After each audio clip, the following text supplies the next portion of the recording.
Welcome to Tucker Carlson Today. Charles Chaput is the Emeritus Catholic Archbishop of Philadelphia and the author of a book whose title alone would have had us calling him and ask him on the show. It's called Things Worth Dying For. We want to speak to him about the book, what are those things that are worth dying for, and about the state of religion in America, Christianity specifically, in the United States right now. Archbishop, we are glad to have you. I'm happy to be here. Thank you very much. I should note also that you're, I think, the first or one of the first Native American Catholic archbishops in the United States. I think I'm the only one historically. There was another Catholic bishop who was an American Indian, but I'm the first archbishop. And there aren't any standing in line to follow me right at this point. Interesting. So you have an interesting perspective. How long did you serve actively in the Catholic clergy?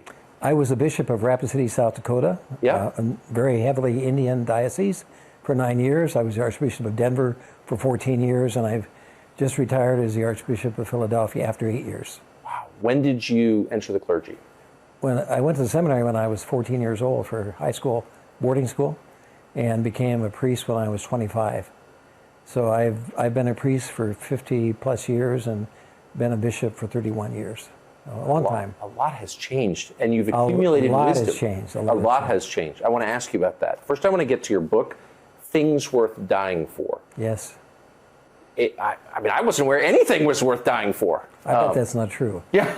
Your wife, your children. Oh, trust me, I'm kidding. There's much that's worth dying for, I think, but you never hear any of it articulated. No.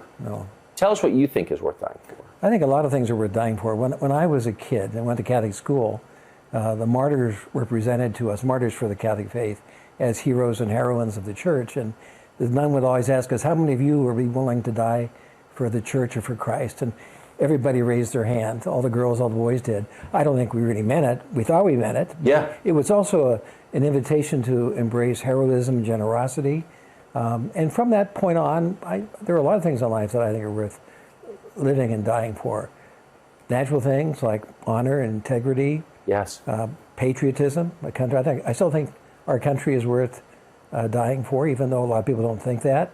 I think the church is certainly worth living and dying for. I've given my life to it. And of course, as a Christian, I think God is certainly the reason why we exist, and He's the one that we really should want to live for as well as die for. I'm fascinated by your description of the act of dying for something larger than yourself. You call an act of generosity and bravery. That's right. You know, the cross, which is, what I wear, yes, and is the primary symbol of the Christian community, is not a symbol of suffering, although Jesus suffered on the cross. It's a symbol of sacrifice. That's why it's the symbol at the heart of our faith, that Jesus offered Himself for us to the Father and gives us a pattern of life. That's what good marriages are of. Their husbands dying for their wives and wives dying to themselves for their husband, their children. Being a good person, being a friend, is you're willing to give up a lot of what you want for the other person. It's at the heart of what it means to be a Christian, and I think it's at the heart of civilized society, a willingness to think of others before you think of yourself, a willingness to forgive others and give up your resentments. All of this makes life wonderful, and without it, life can be pretty miserable and self-focused. So without it, what are you left with? I don't think you're left with very much except yourself. And loneliness is a terrible kind of thing that is not fruitful. Being fruitful is such an important part of life. Being successful, having children, financial security, all that's called fruitfulness. Yes. And it's all the result of the willingness to die to your immediate needs or gratifications in order to live for something that goes beyond the present moment and beyond yourself. So the literal act of dying for something can only be achieved by someone who thinks there's meaning beyond himself. I absolutely think so, yes. And it begins in little things. You don't die as a martyr as the first act of your life. In fact, you're not even willing to do that, actually, when the possibility comes, unless you've learned throughout your life in a day-to-day way to forget yourself and to live for what's really important. So in writing this and through the course of your life, given what you've devoted your life to, you've thought a lot about actual martyrs, literal martyrs, people whose lives have ended in the service of something greater than themselves. I've met a lot of them, actually. They're not the ones that you read about in the books, but they're children, parents of children who have disabilities, who give their whole life to caring for the child, wife who gives up her career in order to serve her children and her husband. I mean, it happens all the time. I meet people who are martyrs to themselves and their own needs and interests in order to live for other people. They're wonderful people too. They're the ones that are happy and they're great. They're grateful for life, and they bring joy to themselves and to other people by their generosity. Can you give us an example of one or two who've inspired you, either historically or in your own life? I can give you, begin historically, Mother Teresa is probably the example that's most readily accepted by people in the United States today. A little woman who gave her life in the service of the super poor people in India, and then taught others to do the same. That would be an example of that. My own mother, to me, is an example of this. I think the reason why Mother's Day is so much more celebrated than Father's Day is because our mothers embody that kind of radical generosity and love that, she would be the one who would have the smallest piece of steak around the table because she made sure that her husband and children were fed first. And she did because she wanted to, not because she was a woman or because she had to, because that was the dynamic within her heart. So I meet people like it all the time. As a bishop, I've had the privilege of meeting people who give themselves radically generously to other people all the time. What was your mother like? Well, she was a nervous woman because she lost her parents, both of them, when she was very young. And she was always afraid she was going to lose her husband and her children. But she was an extraordinary person in terms of, she only had a high school education, although she was a nurse. She was a registered nurse. Back in those days, they didn't have to get a college degree. Where was she from? She was from a little town called St. Mary's, Kansas. Her mother was an American Indian, and her father was a French-Canadian citizen of the town. And she grew up experiencing prejudice because there was tension from her father's side of the family towards the Indian side. So she was embarrassed about being an Indian. Thank goodness she registered me and my brother and sister in the tribe, so we're blessed to be part of that community too. But after her parents died, she had to take care of herself basically. She went to nursing school by herself. And she married in her 30s, which was really late in those days. But she was a wonderful nurse and a wonderful mother and a wonderful wife, and for me, a wonderful example of Christian life. She prayed every day, and she taught us how to pray by her example rather than just by her words. Had she grown up a Christian, a Catholic? Oh, yes. Yeah, both my mother and father were from very good, big Catholic families. My father had 14 brothers and sisters, 13 brothers, there were 14 kids, and my mother was one of 8. So back in those days, they were big families, and in a big family, you learn to be generous and loving and to take care of other people. Of those 13 and 8, how many went into the clergy? My dad had 2 sisters who were religious sisters, consecrated nuns, and I'm the only one who became a priest in the 2 families that I know of. What did your parents think when you did it? Well, back in those days, they thought it was wonderful. They gave me absolute freedom. They didn't tell me to go to seminary or force me to stay there, but they were very proud. Everybody was proud. The whole community was proud of someone who wanted to be a priest in those days. You became a priest before or after Vatican II? I became a priest right in the heart of Vatican II. I was ordained in 1970. Vatican II was finished in 68. Yep. So my seminary days were days of education in both the traditional ways before Vatican II. We call it the Tridentine form of things, and then the new form, the Novus Ordo. So, over 50 years, what changes come right to mind when you look back? Well, the church is really the people of the church, and the big change there is a lack of practice today compared to before. When I was in grade school and high school, about 75% of Catholics went to Mass every Sunday. There was a Mass obligation, Yes. We were always proud that we went in greater percentages than our Protestant brothers and sisters. Yes. And now, at least in the Philadelphia area, it's somewhere between 20 and 30% who go to Mass on Sunday. So participation in life of the church has changed. Back in those days, almost all of us went to Catholic schools, cost nothing, because there were lots of Catholics who went to Mass and put $1 in a collection. Yeah. Now, fewer go to Catholic schools. Catholic schools are closing. It costs so much more because there are no nuns teaching in the schools. There was a greater unity, I think, in the church. Although my parents only went to high school, they knew their faith very well. They knew their catechism very well. Today, most adult Catholics don't know their faith well, and their children certainly don't know their faith well. Parents will now take their children to Catholic school, but not to Mass on Sunday. Things have just changed across the board. Why do you think that changed? Well, a lot of things. The big changes from my experience began not so much with Second Vatican Council, but with the sexual revolution, which happened about the same time. The sexual revolution made all kinds of changes in terms of family life. You know, the number of people getting married was enormous back in those days. There's huge numbers of people living together now who aren't married. And that, in some ways, is a result of the collapse of the traditional Judeo-Christian sexual morality about the relationship between sexual relationships and family. There was an essential relationship in people's minds in those days, and that's changed very much. And that's led to all kinds of things. Divorce, attitudes towards the dignity of human life, abortion. You know, certainly premarital sex used to be something people were ashamed of. Now, you know, parents don't even object when their children live together before they're married. Even attitudes towards active homosexual lifestyles and some of the gender ideologies that are present today, all of those things had their origin in some sense in the sexual revolution of the 1960s. There are good things that happened because of it. You know, the ability to talk more honestly about sexual life and those kind of things are very, very good. But there's huge destruction of family life as a result of it. And I believe everything comes through the family. All the good things we have, in some sense, have their root in the family. And all the bad things that happen in our life are the result of not having stable family life. And even those who want to redefine what family is, generally will say that children are better off if they have a mother and father who are in a stable, committed relationship that always leads to happier and more fulfilled children. So you think the destruction of the family led to lower religious observance? Oh, absolutely. Not the other way around? Not the other way around. No. Religion always follows culture. You know, it certainly has changed culture. You know, the Christianity was a revolution in the Roman Empire. Yes. And it began by people, generally people of the lower economic class, becoming Christians and then becoming an example for others that people were astonished at, and gradually the community grew in size.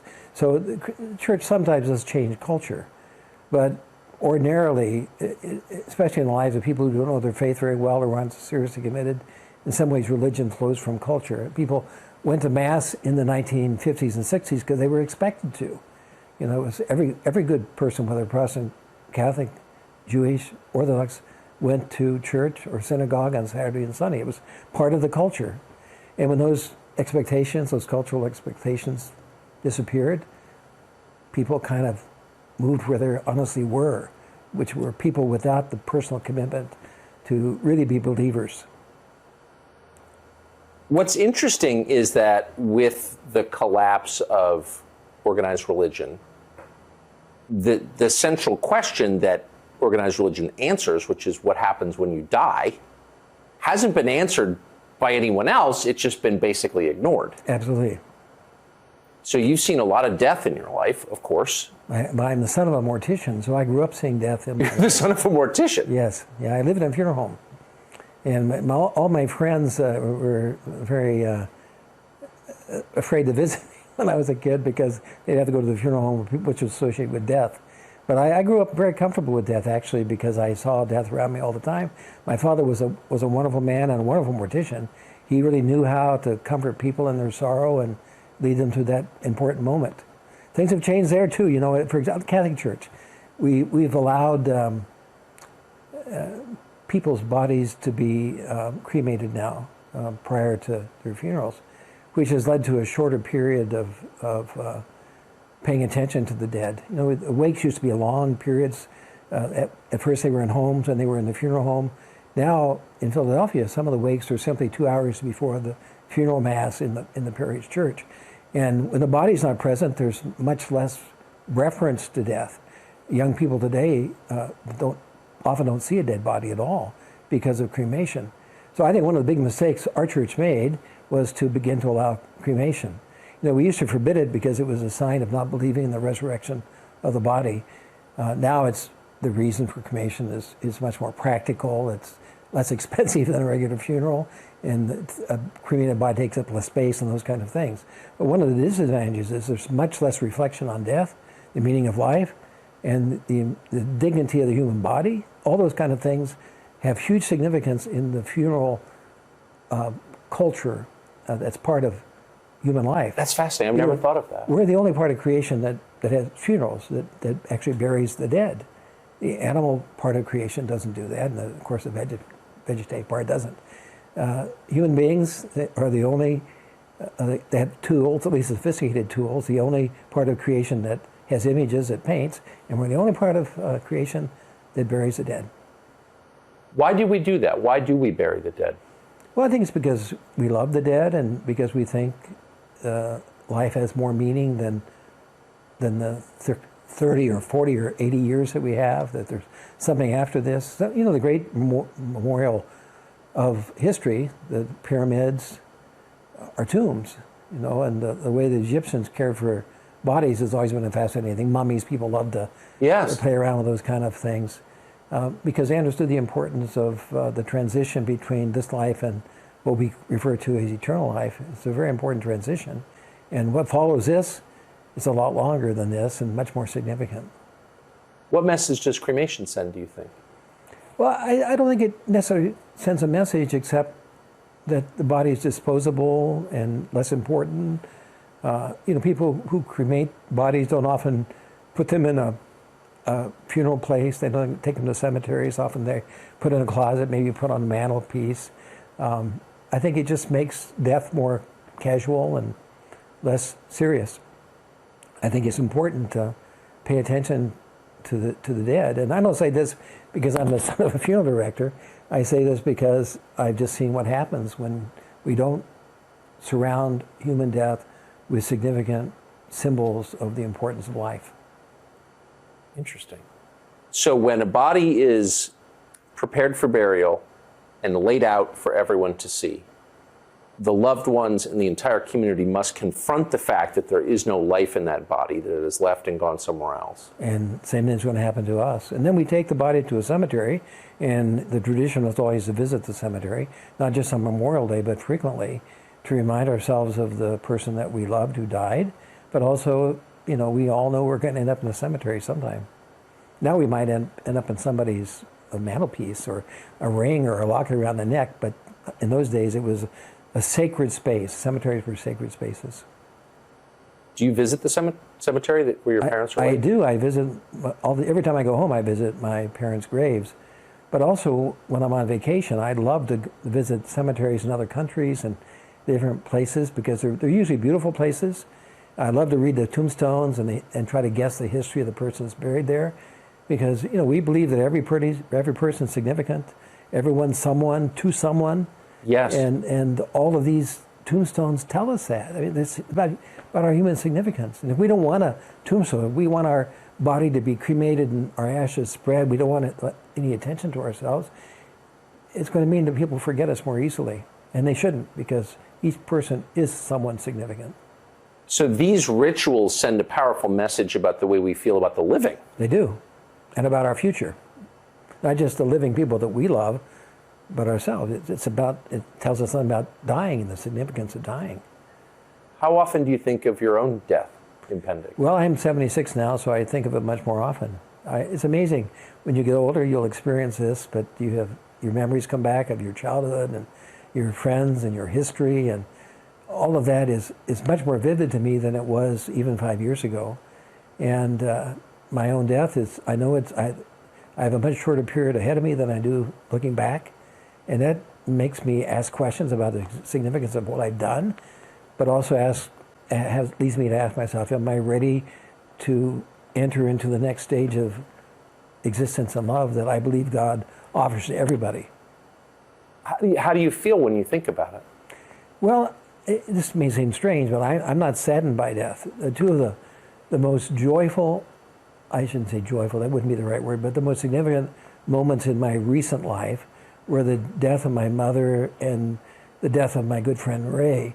I was with him when he died, and those were deeply religious experiences for me. A privilege to share that moment in their life, but also drew me closer to them. It was also a realization, you know, when you touch a person's dead body, you know that's not them anymore. I mean, once my mother died, it was easy for me to leave her bedside. It was much easier for me to leave her bedside than when she was living. Yes. That wasn't her anymore. And the same with my friend. There were moments when I thought of myself, someday, I hope somebody's going to be with me that loves me when I die, because that transition is the most important moment in our human life. If we believe in eternal life, of course. I'm struck by what happens to a society when death is ignored, when there's a taboo against mentioning it at all, and I think we live in a society just like that. We do. And people compost bodies now. They don't have cemeteries, and some companies have developed a technique of dissolving the body and just flushing it down the drain. Like the mafia. Well, I guess they do that too. Yeah. But now there's professional funeral people who do that as well. Do you think it makes people anxious to pretend they're not going to die? I think it probably makes people more anxious to think about dying, and that's why they pretend they're not going to die. They don't want attention. They don't want to think about what happens after this life. People who are Christians believe that life has two destinations. One is eternal relationship with God and others, and the other is eternal isolation, which we call hell. We form our future by the way we live our lives now. For those of us who are Christians, if we go to hell, it isn't because God is punishing us for our sins. It's because we choose to be isolated. We choose not to enter into the relationship of love and self-giving. I think the best image of hell would be pouting. I'm sure you've probably pouted with your wife or your children, or they pouted with you. We think we're really showing them something by pouting and, being angry. Hell's an eternal pout where we just refuse relationship with God and with other people. And we become that kind of people that can do that. We've met people who... Pouting is hell. Is perpetual pouting is hell, It feels like hell every time I do it. What do you mean by pouting? Can you pull it out a little bit? I've never been asked that question before, but when I've pouted, I feel like I'm going to punish the other person by withdrawing my attention and affection. Yes. And I'm going to show them that they hurt me or that I'm better than them or whatever the motive is for pouting. And I think at the moment I think it's effective. It's going to accomplish my goal of making them feel bad about what they said to me or said about me or whatever. But it doesn't do that. All it does is isolate me from the other person. It blocks the relationship. If I decided to keep pouting, the relationship would never come back. Right? It's an act of isolation in order to show something, an act of pride. And I think that's what hell is like. It's telling God and telling other people that we're sufficient on our own. We don't need them, and we'll do it my way. Like Frank Sinatra saying. It's rooted in self-pity too. Self-pity is connected to pouting. Somehow. It is self-centeredness, which is self-pity. It's self-centeredness. When you think of death, does it make you anxious?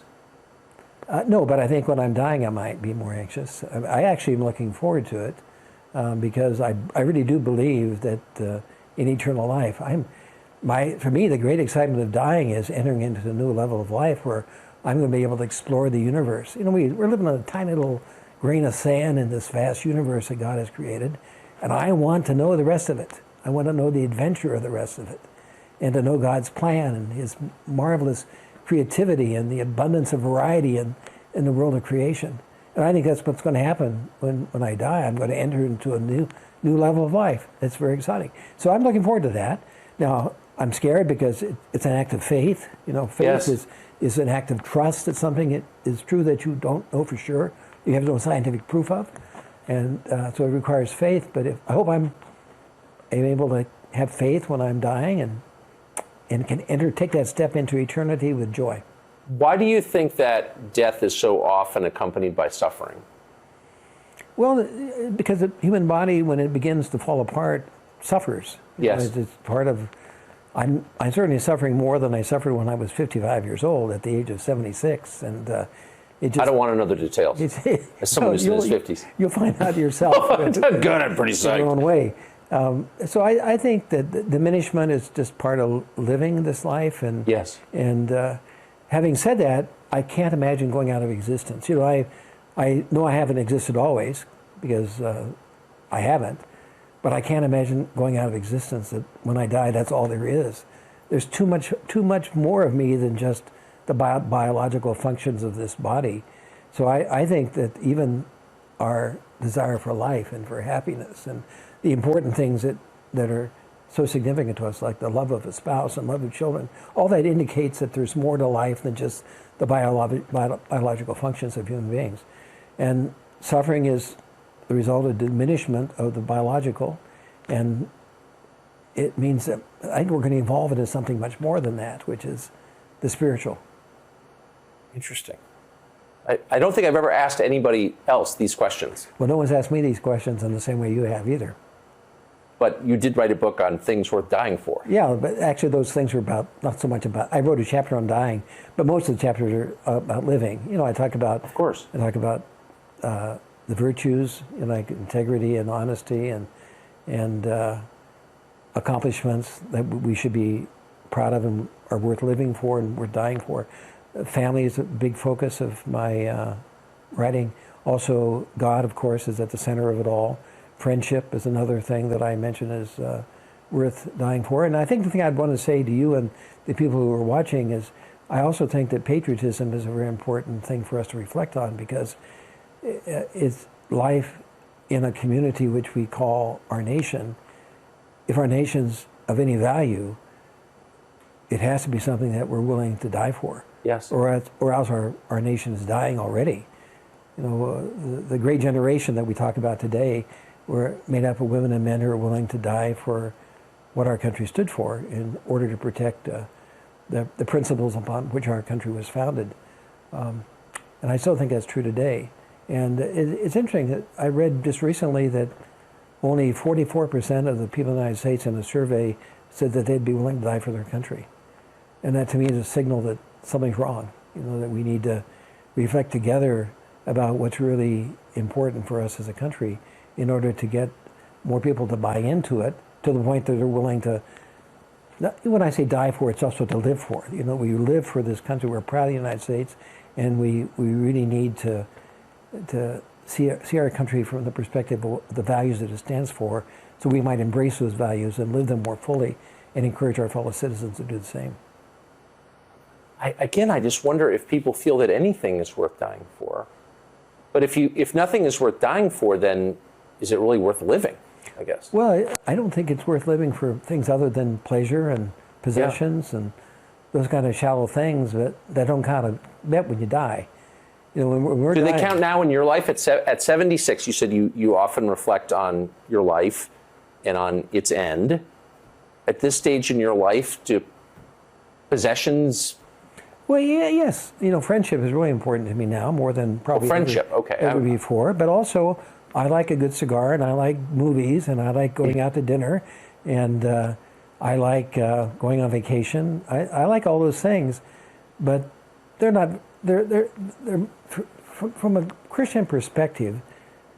Going on vacation is a preparation for work. It's not. You don't work in order to go on vacation. You go on vacation so you can work better. Because work, which is participation in creation, you know, we're co-creators with God through the work of our hands, the work of our minds, and the love of our heart. You know, those are the important things, and the things that we value materially should enable us to do that better. So I still enjoy those kind of things, but I don't want to live for a cigar. I don't die for a cigar. Yeah. And you know, when you die, you leave all your money behind. My father used to say that. You know, you don't have a luggage rack on the hearse going to the cemetery. You don't, and you're not going to think those aren't going to be valuable things to you when you're lying in bed dying. It's going to be your children and your spouses and your friends and your church and the things that you. And if you really are a believer, and you believe that God is on the other side of that moment of death to judge you and to welcome you into the kingdom of eternal love, then all those other things that we've been talking about are just means to an end, and the end is what's really important. Yes. So you described hell in a way that I'll never forget as perpetual pouting, and then you described pouting as a willful isolation from other people. I'm going to show you how wrong you were by withdrawing myself from you. Mm-hmm. So hell is loneliness, really. And that's what Satan did. But, you know, in tradition of the church, Satan withdrew from God and God's love. So given that loneliness is a part of hell, and I think most people feel that it is, are worse criminals we punish by isolating them. Yes, yeah. What do you make of the last year, where the entire population, or huge parts of it, has been isolated? People have been isolated from one another. Well, it's not natural. I think everybody is waiting for the time when they can be free to really roam and see another person's face. Not saying a person's face is really strange. You know, It is strange. I don't know that I'll remember anybody I met with a mask.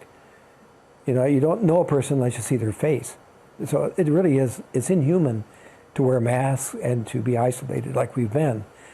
A necessary thing in order to protect the common good or whatever, to a certain point, I think. But at the same time, it's not natural and it's not good. So I think it's been a bad year. It's certainly been a bad year for the Catholic Church. You know, we're beginning to discover that many people discovered they don't really need to go to church because they didn't feel any different not going than when they went. You know, so I think the participation in the life of church is going to be down significantly because of the isolation, and also because that the work of the church is going to be limited, because when people are committed to being there, they're committing their resources also. And if it's not worth going to church, it's not worth giving your money to the causes that churches embrace. Mm-hmm. I have to say, I noticed at the outset that churches seem to me to be, by certain politicians, really targeted for closure. Abortion, in the state of Michigan, for example, abortion, and I don't want to get political with you. You're welcome to it. Politics is... Well, I don't want to drag you into the swamp I live in, but I couldn't help but notice. I actually see that every day when I watch your show. No, I don't want to pollute your purity with my temporal concerns, but I couldn't help but notice in the state of Michigan, for just to name one example, the governor banned church attendance services, kept open the abortion clinics, the marijuana dispensaries, the liquor stores, the lotto ticket kiosks. Makes no sense. It did seem like this is someone who's trying to extinguish Christianity. And then I thought, maybe I'm just being paranoid. But then I hear you say that church attendance, even when this national lockdown ends completely, you believe will be down. It really did hurt the church. I mean, it hurt the church very significantly. I don't just believe it. I know it to be true that it's going to be down. I don't know that these political leaders deliberately set about to destroy the church, but it's obvious they didn't think church attendance was very important, or otherwise they wouldn't have done that. Yes. And I think that the bishops of our church have been too compliant.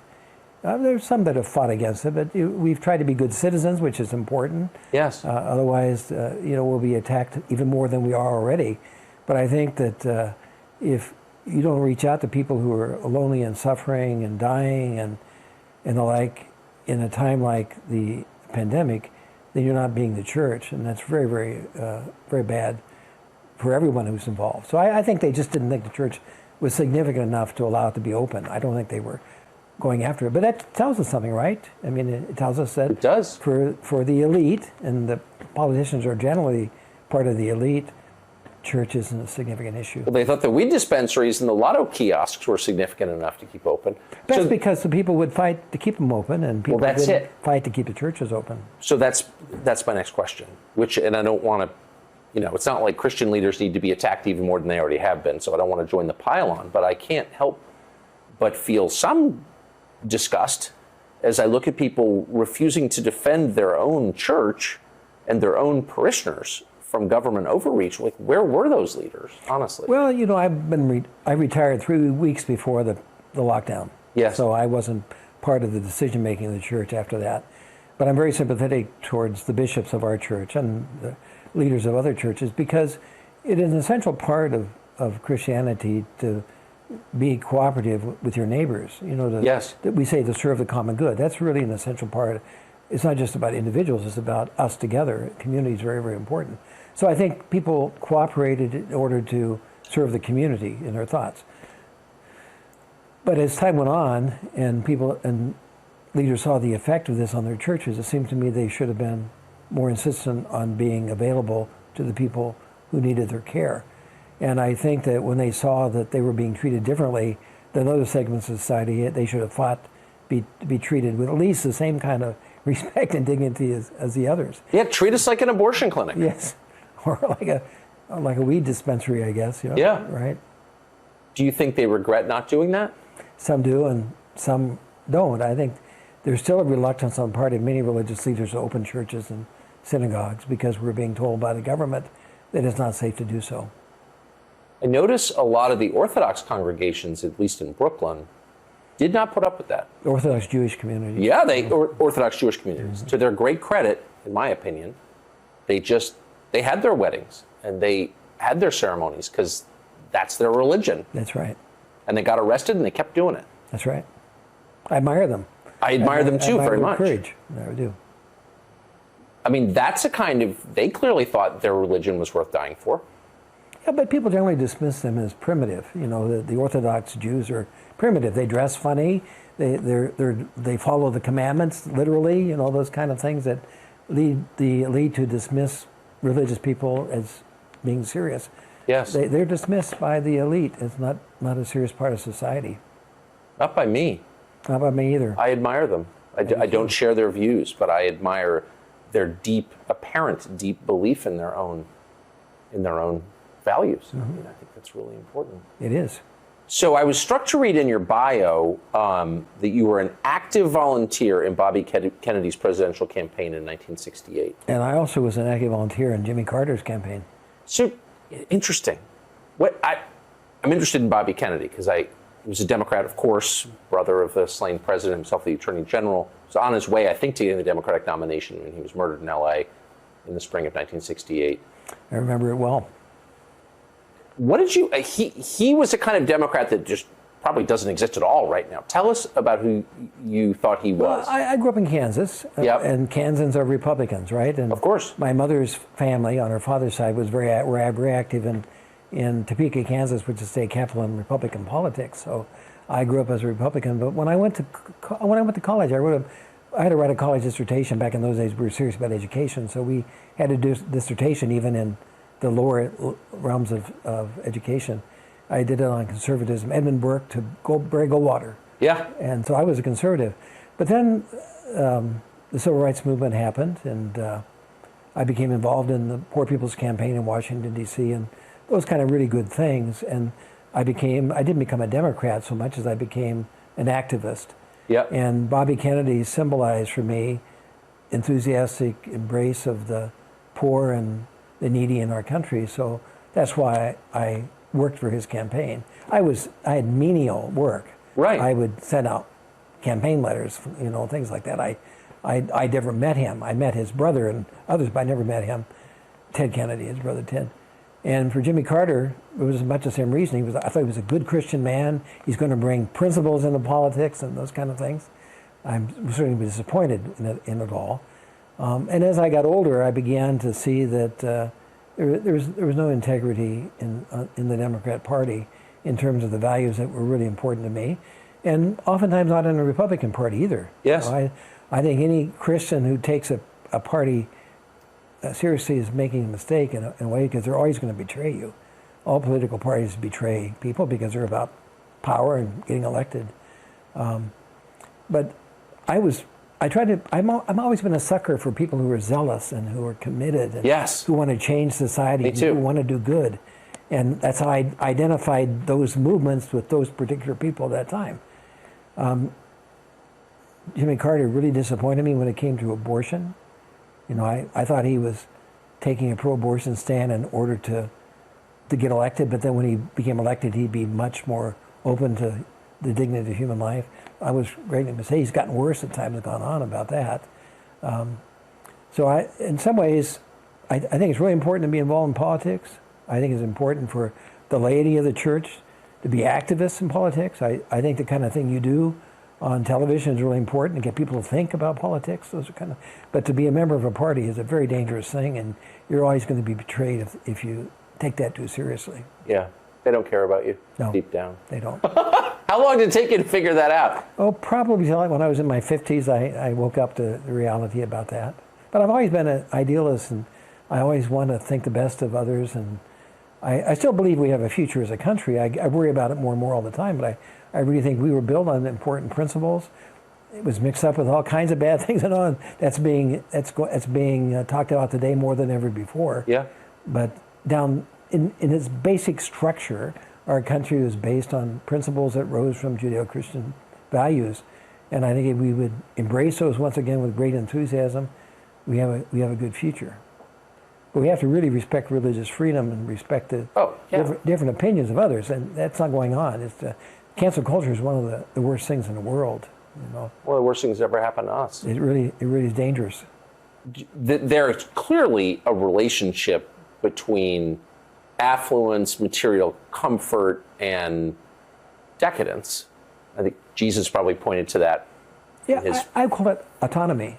Those kind of things lead to autonomy, where you are independent. You don't need other people because you have money. You don't need God because you have money. You don't even need your wife very long when you have money. You can divorce her and look for another. So I think the danger of wealth is autonomy. It makes you independent of other people, and that kind of leads to the depravity that you talk about. Things fall apart. So I wonder. I mean, will there come a point if the country continues to go through crisis? I think a lot of us expect if that happens, if we get much poorer, for example, seems likely, that people will sort of wake up to the biological reality of death, for example, and say to themselves, wow, the one thing that my Amazon account doesn't tell me is what happens when I die. Maybe I should start thinking more deeply about that.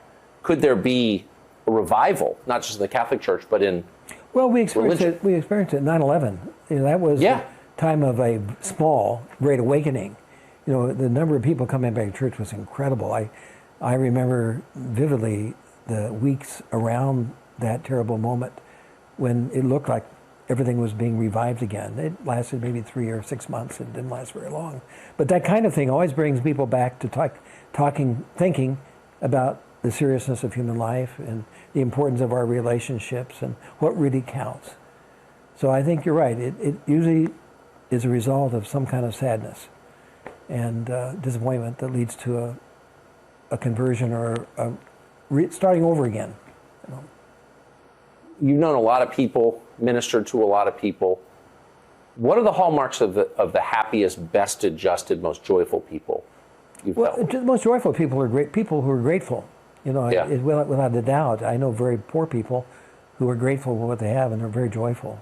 So it isn't the result of having things; it's being grateful for what you have, and recognizing that you're not autonomous. That you're in relation. God, you're grateful to God, and you're also grateful to others, and how important those are for your own wholeness and well-being. So certainly gratitude is the beginning of joy, and I think it's in some ways one of the foundational virtues. Courage is another very important thing that we've lost sight of today, the courage to stand where you really stand and not to pretend, and to speak honestly and directly about things without counting the cost of criticism or wherever else will come your way. I think it's really important. Integrity, being on the inside what you look like on the outside is very, very important, and to stick with it even in the face of difficulties. All the classical virtues really are important. When you become a Christian, it's also important to be a person of faith, hope, and charity. But there are a lot of natural virtues that precede that in some ways that we can all share, whether we're Christians or not. But it's all virtue. It's virtue-based. Not virtue signaling, but virtue-based, where you really have the virtue, or you at least strive to have the virtue in your life. Last question. You have pointed, I think, 3 times to autonomy as kind of the road to sadness, isolation, to hell, literally to hell. Autonomy. It is. It was the grand sin of Adam and Eve. Catholics talk about original sin. Other Christian communities talk about the sin of Adam and Eve, which they wanted to be like God. They didn't want God to tell them what to do. They wanted to do it their way, and that's we consider that an act of idolatry. Instead of giving God His due, you give to someone else or something else what belongs to God. That's called idolatry. It's a foundational sin. It's the most dangerous sin, and it's led us down this path of making ourselves the center of creation. Do you notice in a lot of the issues that dominate politics the desire of people to pretend that they are God? Well, I think the gender issues today are the prime example of that, where we're not even satisfied with the body that we're born with, that we think we have the power to become something that we were not created as. Yes. That I can become a woman, or a woman can become a man. That's something that God does, not something we do. But that, in some ways, that's the final rebellion against God. The sexual revolution was a grave rebellion against God. It was a rebellion against the way God made our bodies and the way God created human sexuality. But now it's come to the point where we even think that we should have control over the kind of human beings we are. Yeah, I think that's really deep and true. Archbishop, I appreciate this conversation. Thank you. Same here. Thanks for the opportunity to speak to you. Things worth dying for? Are you kidding? A lot of things are worth living for, too.